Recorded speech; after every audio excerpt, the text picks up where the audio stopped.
Avast there. It be too late to alter course, mateys. The Nautilus can dive safely below the violence of ocean storms. Surface vessels are not so fortunate. Witness the evidence of their fate. I did not guide you, my child. You listened to your heart. Now follow it to wherever you need to go. You know I'll always be here for you. Ladies and gentlemen, now that we know my time machine operates flawlessly, who would like to travel into the future? Hold it. You're putting people in this thing on purpose? Chill, Blinky. I'm on a roll. Now, any volunteers? Hey, thanks everybody.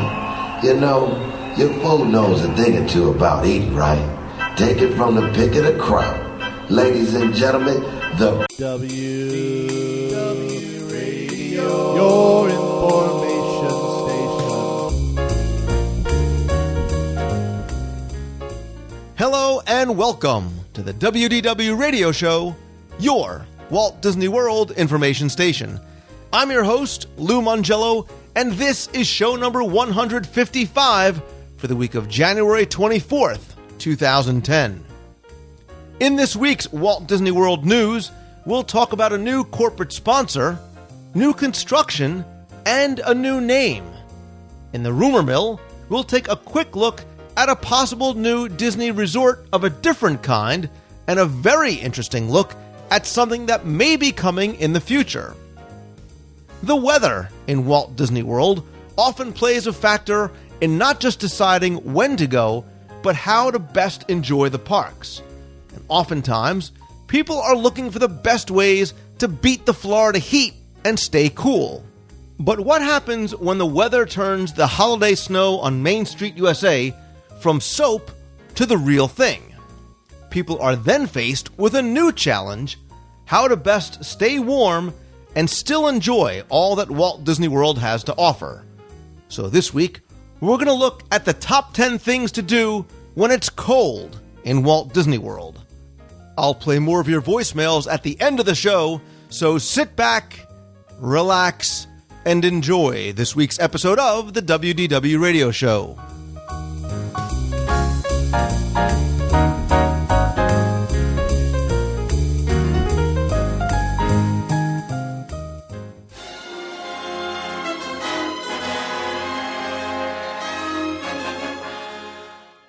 In this week's Walt Disney World news, I asked a trivia question on the show about Walt Disney World corporate sponsors a couple of weeks ago, and it looks like Walt Disney World has signed on a new corporate sponsor, Stanley Works.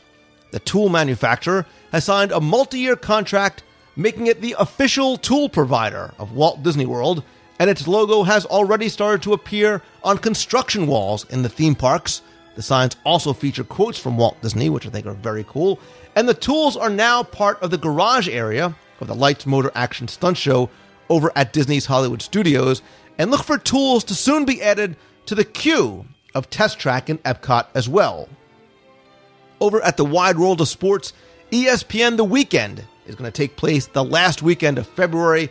And just in time, the newly rebranded ESPN Wide World of Sports Complex is going to reopen under that new name and banner at that time as well. Stay tuned for more information and full coverage of ESPN The Weekend as we get closer to the event. Work is underway on two new eateries in World Showcase, as the Cantina de San Angel in Mexico and the new quick-service Naples Ristorante y Pizzeria next to the Tutto Italia restaurant in Italy are under construction. There's also some minor rehabs also going on over in China and in Interventions as well. And in the necessary research trip for the show department, Disney last week announced the name for its Ko'olina, Hawaii DVC resort. To be called Aulani, the Disney Resort and Spa, it's going to be a 21-acre, 481-room Disney Vacation Club resort. The name Aulani expresses a connection to tradition and deep storytelling, and its roots, according to Disney, are right there in that land, according to Walt Disney Imagineering Creative Senior Vice President Joe Rohde. Aulani means the place that speaks for the great ones, or the place that speaks with deep messages, according to Disney. Drawings and more information are available at Disney's official website, where you can also sign up to get free updates about the resort. I'll put a link to that in this week's show notes at WDWRadio.com. It's been quite a while since we visited the Walt Disney World rumor mill, but some very interesting things have been crossing my desk in the past few weeks and months. Now, while I'm still looking into many of these further, let's just say that we may not have heard the last from Captain EO at Walt Disney World, and some other new experiences that may be coming to the theme park soon. Now, outside the parks, during a trip of mine a couple of weeks ago, I noticed groundbreaking and some heavy construction across from Disney's Port Orleans resorts. Now, while Disney has made no formal announcements, this may be the new Best Friends Pet Care full-service luxury pet resort, which is going to include not just boarding, but grooming, pampering services from ice cream treats to bedtime stories, and yes, even leisure facilities for your pets. Yes, maybe even their own little doggy spa and pools. We'll stay tuned to hear officially from Disney exactly what's happening over there. Speaking of pools, a filing with the United States Patent Office by Disney was brought to my attention recently. Filed in 2008 but published just this past week, a patent for a, quote, rotating rides with interactive water features was applied for. Now, the details and drawings of the ride system are very, very interesting. It's described in part as, quote, a rotating ride for in-use amusement parks and other settings to provide passengers or park guests with an interactive water experience, comprised of, in part, a body with a seat for a passenger connected to a support structure to rotate with the structure, and further including a water release mechanism operable by the passenger to release water from the vehicle during the rotating of the vehicle assembly. So it sounds and looks, in addition to the passenger being able to control or shoot water from the vehicle, that additional water elements are in play as well. It goes on further to say that the present invention relates, in general, to water attractions and rides such as may be provided at water parks and amusement or theme parks, and more particularly, to a water-based ride in which passengers in ride vehicles or on the ride are able to interact or play with water in a rotating ride. And looking at the diagrams, it appears as though this may be something they're looking at for implementation in a current or maybe even a new water park. The documents in relevant parts go on to elaborate about the background and need for this type of attraction. It speaks to what current water parks or recreation areas as well as resorts have to offer, as well as what types of water rides amusement and theme parks include as well. However, it does state that, quote, while exciting and largely popular, most existing water-based rides provide little opportunity for the passengers to control the experience. For example, most water rides in amusement or theme parks use chance and luck of positioning and timing to determine which passengers get wet or are placed near a spray of water. Other rides may move all the vehicles through water spray or even immersing passengers, but the passengers have no control or ability to adjust the experience, as they know each time to take the ride, it's going to be about the same as the last time. Some of the more popular water slides are ones in which the participants can change their speed, direction, and other aspects by adjusting their weight, holding their body, etc.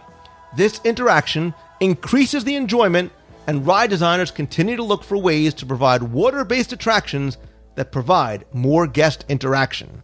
It goes on to discuss the challenges for water attractions and ride designers, such as size and cost associated with it, installation, operation, and maintenance.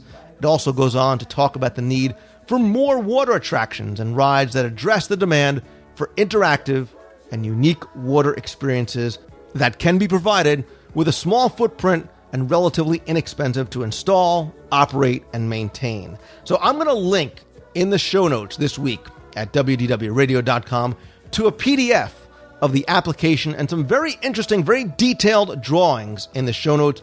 I'm going to invite you to take a look, post in the forums or post on Facebook. Let me know what you think of the ride system, what this may be talking about, maybe where we might see something like this, and the idea of this interactive, water-based attraction for a theme park or a water park might be. Again, look for the show notes to discuss this and to find the PDF over at WDWRadio.com.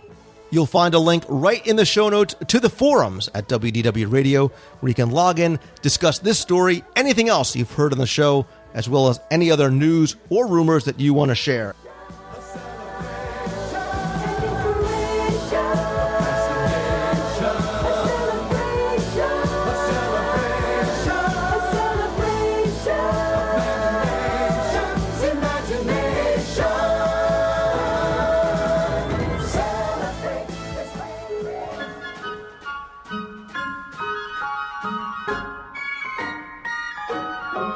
Oh, the weather outside is frightful, but the fire is so delightful. And since we've no place to go, let it snow, let it snow, let it snow. Man, it doesn't show signs of stopping. We often talk about the best times of year to visit Walt Disney World.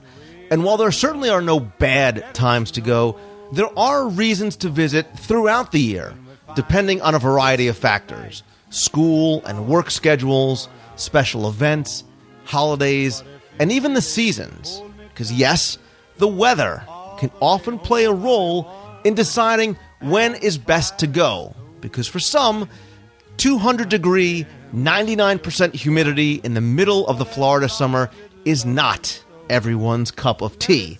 And yes, going in the late fall and winter to Walt Disney World can afford a comfortable, less crowded, except for the holidays, of course, vacation. But alas, the weather may also be a double-edged sword. For as it can be your best friend, it can sometimes be a wicked stepsister. We've talked about enjoying and exploring Walt Disney World in the rain a few months back on show 115.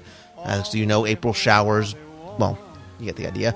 But recently, Walt Disney World visitors experienced something that was kind of foreign to them in the theme parks. And I don't mean soapy snow on Main Street, but real snow and sleet falling from a chilly early morning marathon sky. And as one of those people who was out there cheering on marathon runners on said street and in said cold snow and sleet, I can tell you that throughout the day, instead of looking for that oft-elusive place to stay cool in Walt Disney World, we were instead looking for ways and places to get warm. So today, we're going to look at our top, notice I didn't say 10, although that is the plan, things to do when it's cold in Walt Disney World. And when you think of people that make you all warm and fuzzy, you think of none other than my friend and my partner on Celebrations Magazine, Tim Hot Cocoa Foster. See, that's a nickname I can live with now. Because that means everyone's going to send me a box of hot cocoa.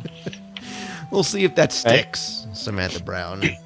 Well, I got too much. I already got enough cream spinach, so I don't need any more of that. And I have more bananas than I care to count. Hot cocoa and funnel cake is nice, though. Nice, right? A nice, chilly Walt Disney World afternoon. Tim, because I got to tell you, I was there a couple of weeks ago. We talked about this for Marathon Weekend. Look, I've been going to Walt Disney World since I was 3, and I have never experienced the cold like we did a couple of weeks ago. 30 degrees, sleet. I told the story about my friend who's a Floridian who didn't realize what the symbol was on his iPhone's weather app, and it was for sleet. And there are people out there buying gloves and blankets and wool hats and furry Foster mittens and a lot of hoodie sweatshirts that weekend. And I was asked, literally, no less than 10 times during the live show and over the weekend to do a top 10 places to get warm, or a top 10 things to do when it's cold. So you asked, I listened, and thus I get Tim Foster out of his warm bed and footy pajamas to join me. So this is, it's funny, Tim, because we always, like I said, talk about ways to stay cool and how to stay cool and things to drink when it's hot. And last week was the polar opposite end of the spectrum. Pun intended. Sort of. Yeah. But by the way, how'd you know I had feet on my pajamas? I can read you like a... My webcam's off. I don't know how you... the other thing I want to add, as a resident of the Northeast, and you being a former resident of the Northeast, and us also having had a house guest from Norway stay with us over Christmas, I can collectively say from all of us to all you people in Florida, get over it. It wasn't that cold. I will tell you that my blood has thinned, and I am now a native Floridian. Well, our friend from Norway was telling us she had to go to school in like 3 feet of snow every day. School's never closed over there. And it was funny because we got like 2 inches of snow here while she was here, and we all shut down and didn't know what to do with ourselves. So then I imagine Florida, what is this? What is this? Well, and that's the thing, because when I moved from New Jersey, I got rid of all my winter clothes. I said, okay, Oops. I'm done. Oops. Here you go, homeless. Enjoy. God bless. Have fun. And when it gets down to 30 degrees in Florida, everyone scrambles for the Walmart and the Target, and they don't sell winter parkas and things like that there. It's so no. Yeah. So well, that's like trying to get a bathing suit up here this time of year. Kind of hard to do. Right. But so as soon as we did outfit my kids in all the requisite winter gear, it shot right back up to 80 degrees. So of course, everyone in Florida can thank me for that. Yeah, of course. As we do this show, it's not 30 anymore. So we have to hope for a cold snap, right? Right, because this is going to be woefully untimely for the people listening when they're sweating again in Orlando. But look, it does happen, and one thing that happens. Put it away for next. Hey, winter's not over yet. That's right. And one thing that happens too is here in Florida, and especially in Disney World, you'll be in shorts in the middle of the afternoon, and you'll be bundled up at night because you might get that swing from 45 degrees to 70 degrees throughout the day and night. So. Actually, one of my top things on my list is sort of a plan, more like a plan for a day. Okay. It's a way to spend an afternoon. So, I feel like you're going to cram 5 things into that one? Certainly, you better believe it, brother. Right. You know me all too well. I know you're going to steal my number one thing on my list. However, I still want to be courteous to you and let you go first. Well, if you want a little slice of winter in Florida, my favorite place to stay is Don't say it. I did it. Is it your number one? It is. I made my number one because I knew you were going to steal it from me. I'm speaking, of course, of your favorite place and mine, the Wilderness Lodge. Of course, you're in the Northwest setting, so it already kind of feels like it's you're in a winter wonderland outside. But really, if it's cold, no better place to go than sitting in front of the fireplace. And not just one fireplace, but the other one. My favorite one is the one upstairs that fewer people seem to know about, and frequently you'll find that one empty, and that's a good place to cozy up. But I think I'm going to say this on every one I do. Grab yourself a hot cocoa, get your favorite blanket, snuggle in front of the fireplace, and that was your number one too, wasn't it? My number one literally read... Snuggle up with Tim Foster and hot chocolate by the fire at the Wilderness Lodge lobby. Well, I want to say, mine does not say snuggle up with Lou Mangello in front of the fireplace. I want to make that perfectly clear. It might not say snuggle with Tim Foster, but it did say hot chocolate. Listen, hot chocolate by the fire at Wilderness Lodge. Even if you're not staying there, I'm sure you agree. Make the trip over there, and it's a nice way to spend a few hours in that lobby. And there's a lot to explore there and things to do and things to see beyond just the hot chocolate. That's our favorite summer, so much less the winter. But yes, fire is very nice, especially with the Christmas lights twinkling. If the cold snap happened a little earlier in the year, not now, but yeah, and the little village they make right there in the lobby too, and the Christmas tree, it's awesome. It is awesome. Well, now that I stole your number one, I'm done. My list is over. List is over. I have nothing else. Well, why don't you move on to the other 27 you have? I'm sure you got one in there somewhere. All right. So I will my next one on my list, you're right, is a multi-parter, because when I thought about this, I think that you get comfortable. Get comfortable. Get your little hot chocolate with your footy pajamas and snuggle up with yourself by the lobby of Wilderness Lodge. I think a place that you can go, and when you first say, well, it's outside, it's cold, why would I go to downtown Disney? It's outside. Well, go with me here, Tim Foster. No. First of all, you got to remember a lot of the buildings are very close together, so you're not walking really long distances. But this is sort of my downtown Disney day plan. How you can spend the cold day in downtown Disney. And first of all, Tim Foster, I know you like to do this when you're down there. Wake up late. Maybe if you're in a deluxe resort, get room service, little Aunt Jenny's over at Wilderness Lodge, or have a nice leisurely breakfast in your resort, or even better yet, go for a nice character meal or a really nice breakfast. Go to Chef Mickey's, Kate May Cafe, make your way over to Boma, over at Disney's Animal Kingdom, then head down or up or over to downtown Disney. And you can shop, and you can, even if you don't buy anything, there's a lot to see in all the stores. There's Lego, World of Disney, Team Mickey. Take your daughter or yourself, Tim Foster, to the Bibbidi Bobbidi Boutique, Once Upon a Toy, the Days of Christmas, the Art of Disney. There are so many different shops down there.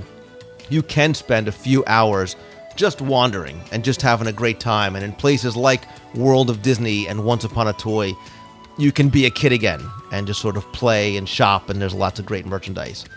After you're done there, I suggest you, of course, bring food into the equation and go have dinner. Try someplace new like T-Rex Cafe, House of Blues, Bongos, Fulton's, one of the Portobello Yacht Club, maybe one of the other places you might not normally make a trip down to do.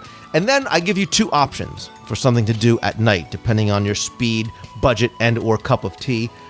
Certainly, you have to go see at some point. Take your family, take your loved ones to go see La Nuba, the Cirque du Soleil show, or just go catch a movie. There's the AMC 24 Theater right in downtown Disney. Tim Foster, shopping, eating, entertainment, and breakfast. I've given you your day in the cold in downtown Disney.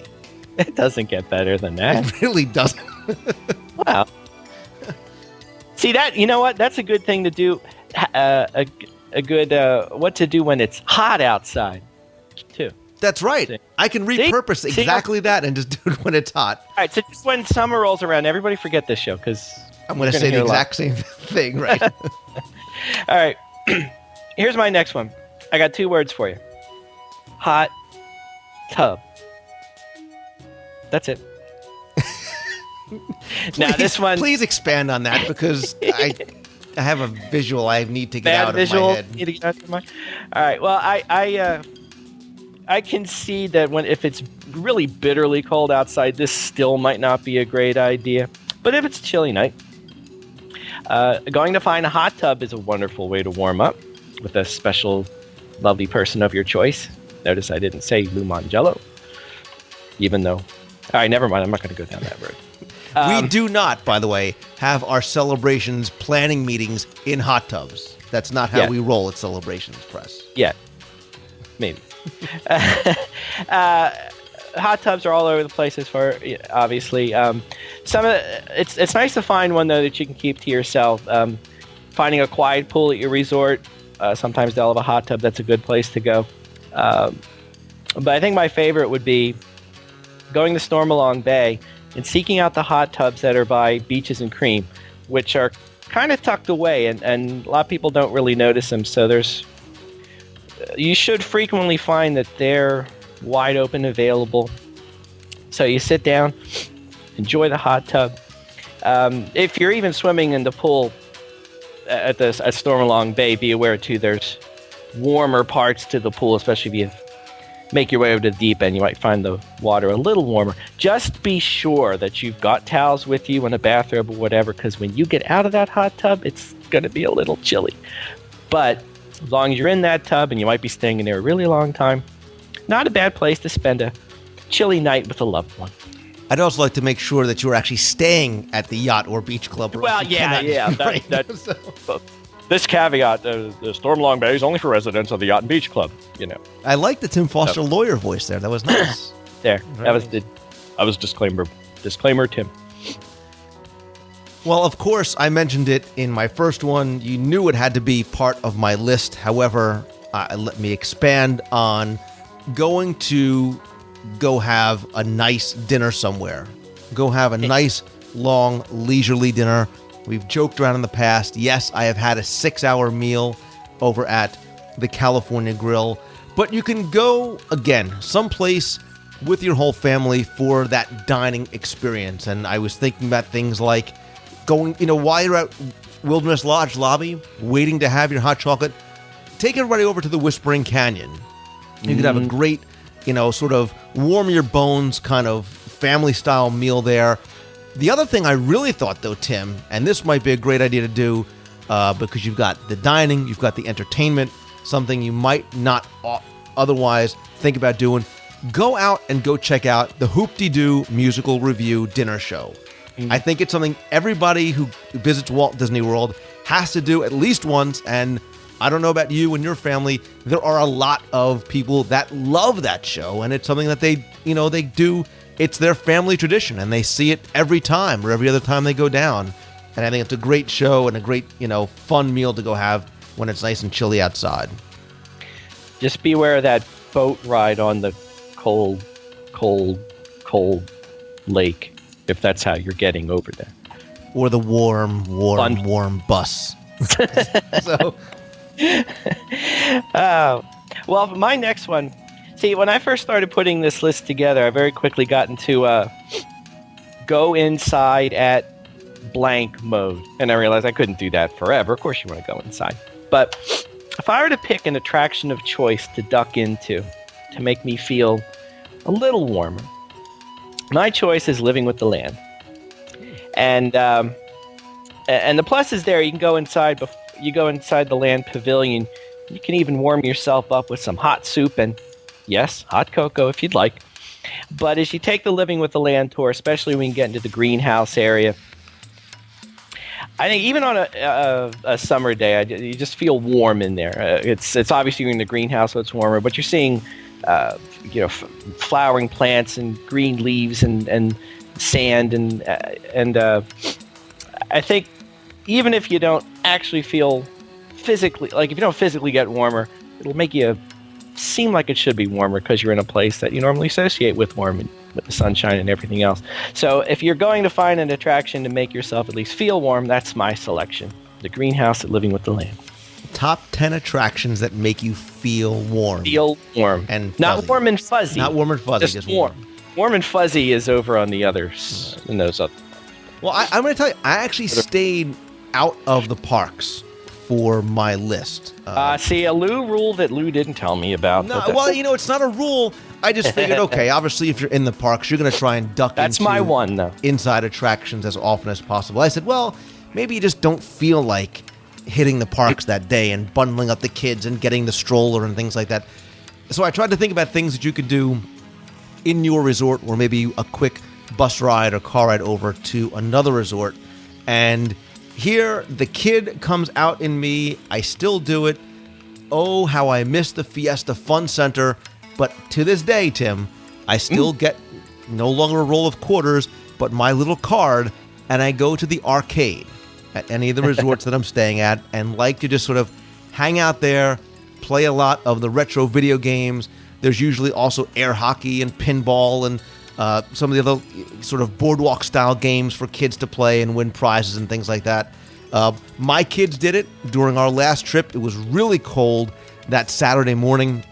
My wife decided to take them for breakfast at the resort and then go to the arcade over at Port Orleans, then went over to the Contemporary, hit the arcade there. They had a bunch of different games, different theming there as well.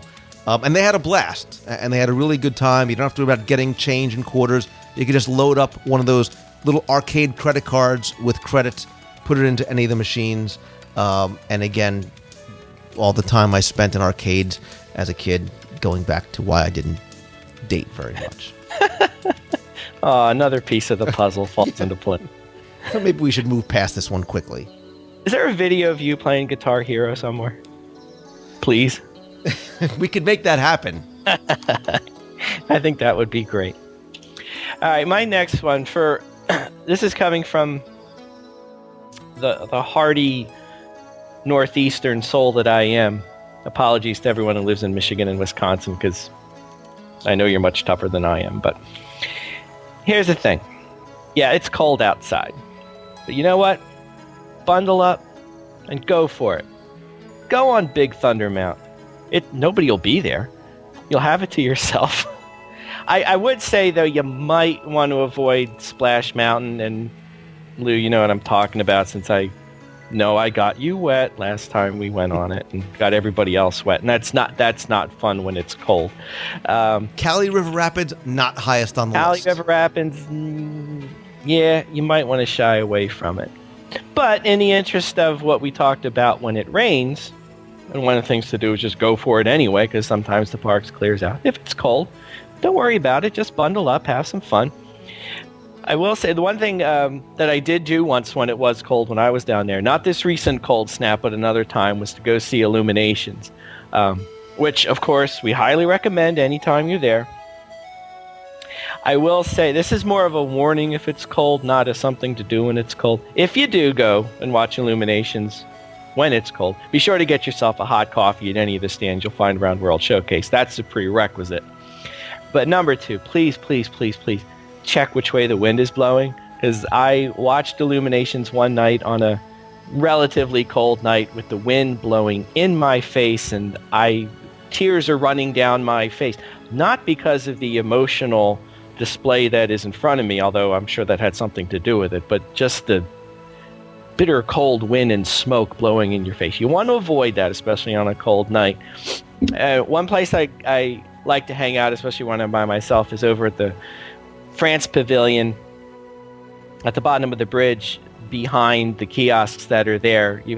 It's somewhat limited viewing, but at least you can kind of huddle behind the walls that are there and duck out of the wind and cold if it is that way that evening.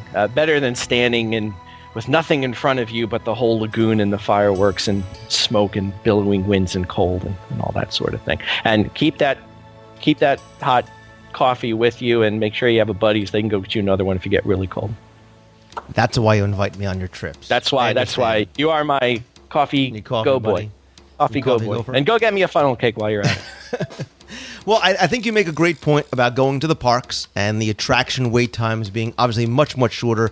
Some things else to keep in mind, too. There will be some attractions that are down for refurbishment, whether it's because of the time of year or because they will sometimes close attractions if it is too cold. So I think at Cali River Rapids may be down. Obviously, the water parks often close because of the weather. So definitely have to pay attention to things like that.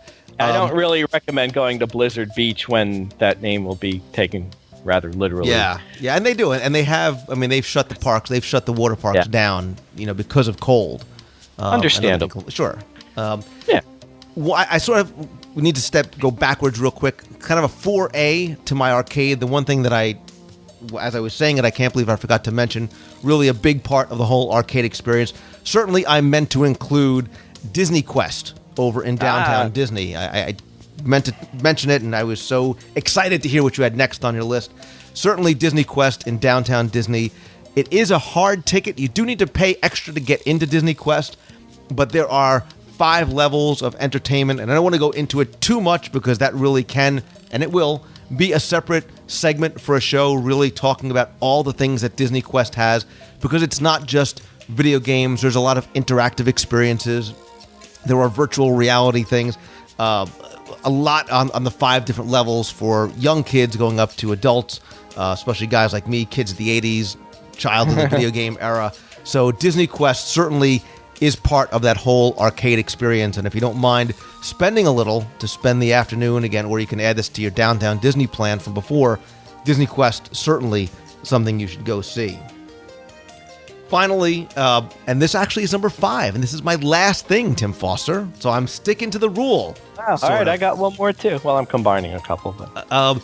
We talk obviously about visiting the resorts and doing resort hopping, and certainly if this cold snap happens to hit during the seasons, we've talked about this at length, ad nauseum, about going to see the holiday decorations throughout the resorts.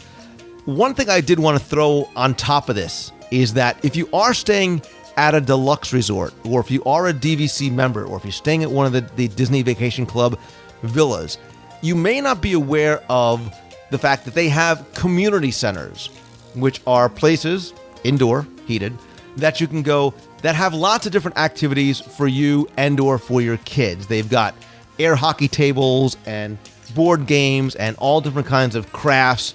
Oftentimes, if you're a DVC member, you can rent DVDs from the community center. You can either watch them there in the community center on the TV or bring them back to your villa. Especially, again, if you're staying at one of the DVC resorts, you've got one of the 1, 2, or the grand villas. It affords you a lot of space. And you know what, Tim? Part of your vacation in Walt Disney World is being on vacation and not running around. And this is a great time to sort of just relax, stay in your footy pajamas, Tim Foster, and sit in your resort room. Enjoy your Savannah view, or enjoy, Key West. I think is Old Key West, another great place. Actually, right there they have, right next to the lobby, I think it's called Papa's Den, which is a sort of reference to Ernest Hemingway. Has sort of this reading library that you can take books out and just sort of, again, sit there and get a cup of coffee or a cup of tea, or sit in your room at Key West and look at the view. All the resorts have such nice views. It's a nice way to listen. You're spending the money for the room. You might as well enjoy your time in it and not have to regret running from park to park. I'm still wondering how I have feet on my pajamas right now. I'm not even going to get into the fact that you still wear underoos, but we're going to move forward. Well, they're fun to wear. It's something super cool. All right, never mind. All right, my last one is this one might be difficult to pull off because it requires exquisite timing. And it's actually more of what my favorite time that I've been there when it's cold. And it wouldn't have coincided with this last cold snap. But being at Mickey's Very Merry Christmas Party when it's cold, I think is a wonderful thing. Especially when you're from points north like I am, and you're used to Christmas being cold and snowy and actually wintry and not a balmy 70 degrees, which it usually is when I'm down there around Christmas time. There's nothing quite like walking down Main Street with, as you like to call it, the soapy snow, or maybe real snow if you're lucky enough. And like you said before, if it need be, go get yourself a sweatshirt. Maybe hard to find a lot of the time. I ended up finding one at the athletic club last time I was there, which is nice though, because when you're done, you can go and get yourself a nice hot dog, or 2 or 3 or whatever floats your boat. But then my absolute favorite thing, obviously, would be to go out, enjoy the Very Merry Christmas Party, and get yourself, as we mentioned many times before, a piping hot cup of hot chocolate. And that warms you up, and it's snowy, and it's Christmas, and all that. Now, granted, the cold snap has to happen at the time when you go to the party. Might not always happen, but if you can work it out so that's what happens, I actually think a really wonderful thing to experience. Well, and the great thing about any of the things that we mentioned on our list is that it does not have to be freezing cold and sleeting and snowing to enjoy all these things. There are things that you should do any time of year. And look, I certainly think that the wintertime is one of, the very, very best times of year to go to Walt Disney World. The weather is normally seasonably cooler, 50 degrees to 70 degrees. It's often value season, except, on certain, obviously, holiday weekends. These things that we mentioned on the list, while some of them, yes, take place in the parks, other things like the Hoop-de-Doo, or going to some of these places in downtown Disney, some of these other restaurants, going to visit specifically Wilderness Lodge and going to have hot chocolate by the fireplace, and maybe asking the cast members about some of the incredible details there, or going to visit the Carolwood Room over at the Wilderness Lodge Villas. There's so much more to explore outside the theme parks. It's fun no matter where you are, no matter what the weather is like.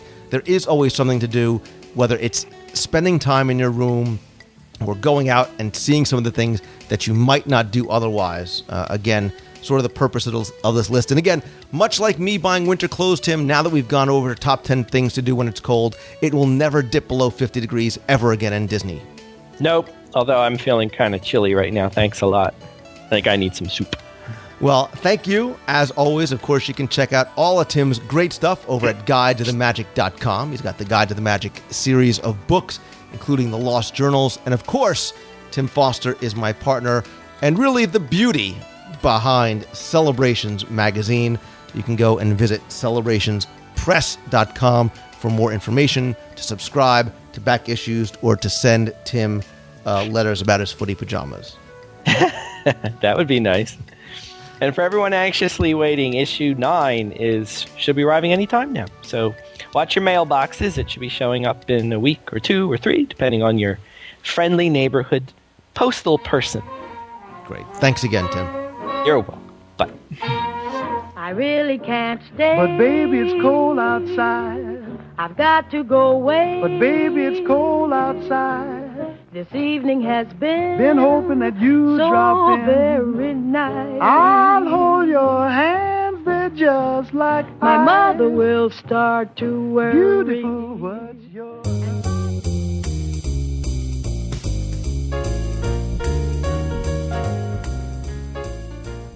That's going to do it for this week's show. Thanks again to Tim Foster from GuideToTheMagic.com and Celebrations Magazine. And of course, big thanks go out to you for taking the time to tune in. Couple of quick reminders before we go. Don't forget that if you have any questions that you want answered on the show, vacation planning, Disney trivia, Disney history, anything at all, you can email me at lou@wdwradio.com. Or if you want to be heard on the air, you can call the toll-free voicemail line at 888-703-2171 with a question, comment, or just to say hi from the parks. Also, if you want to discuss anything that you heard on the show or the show itself, you can go to the forums at wdwradio.com or the fan page over on facebook.com/wdwradio. Both are fun, they're free, great ways to share your opinions and interact with other listeners as well. Both sites have specific discussions about each episode as well as all things Disney. Again, you can find links to both right on the homepage of wdwradio.com. While you're there, be sure and sign up for our free new newsletter. Going to be launching that in the next week or so, filled with information, articles, links, exclusive special offers, and lots more. Speaking of other ways to connect and to follow, if you aren't following me over on Twitter, head on over to twitter.com/Lou Mongello. Sign up for a free account. Follow my instant updates throughout the day, especially when I'm at Walt Disney World. Like to play lots of different kinds of games, ask interactive questions, whatnot. Again, links to Twitter right on the homepage as well. Speaking of Celebrations Magazine, if you want to subscribe, order back issues, or contribute, you can go and visit celebrationspress.com. Please feel free to submit an article, a letter to the editor, a photo, suggestion, idea, anything at all. And if you have some time and talent that you may want to volunteer and help contribute, let us know how you might be able to help and be part of the Celebrations team as well. Thanks as always to my partners and sponsors, including Mousefan Travel. They are my official and recommended travel provider for all your Disney vacation planning needs. You can visit mousefantravel.com. If you're heading down to Walt Disney World, interested in possibly staying in a vacation home, be sure and visit allstarvacationhomes.com. And if you're thinking about buying or selling the Disney Vacation Club through resale, you can visit dvcbyresale.com.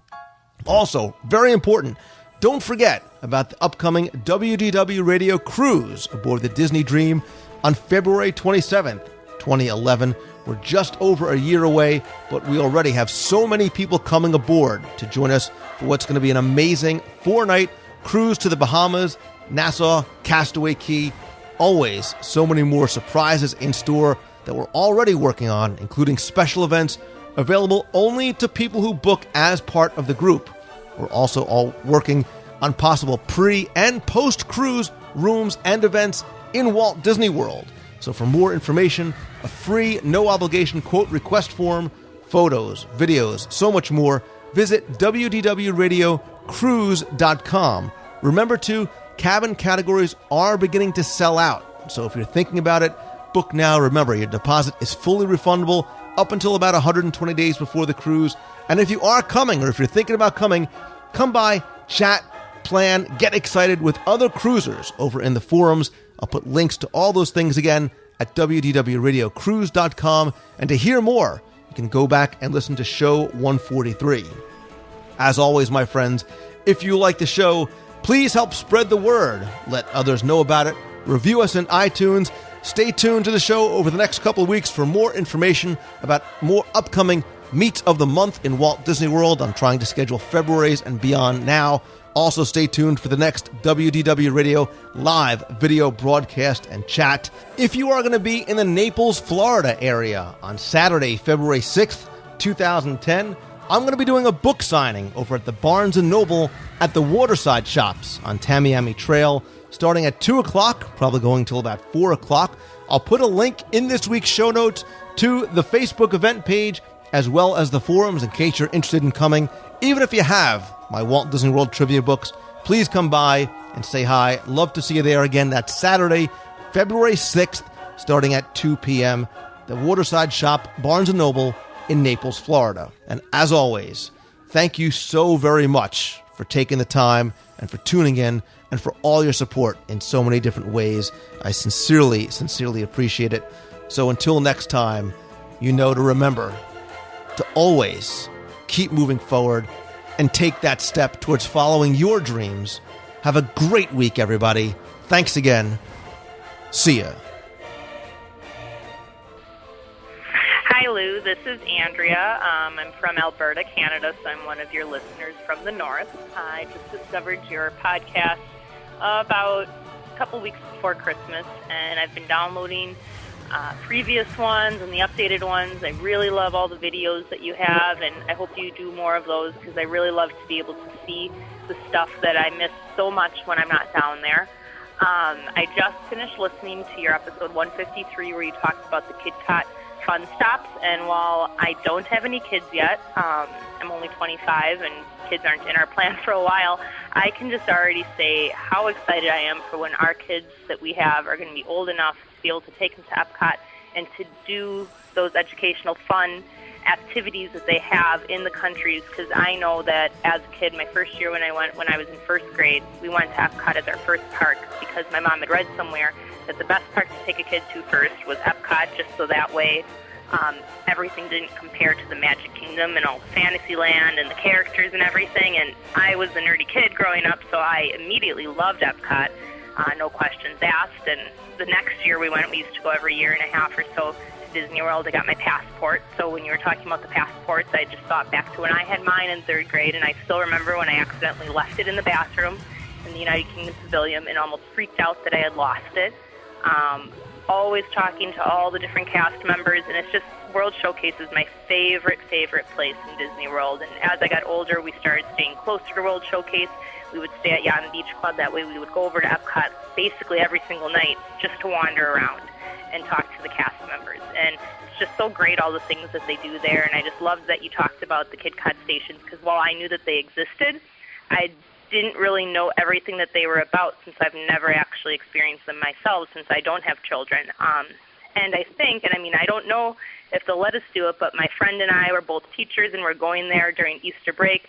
And on our last day, we were planning on doing the Segway tour in the morning and then Kim Possible adventure, because we haven't done that before.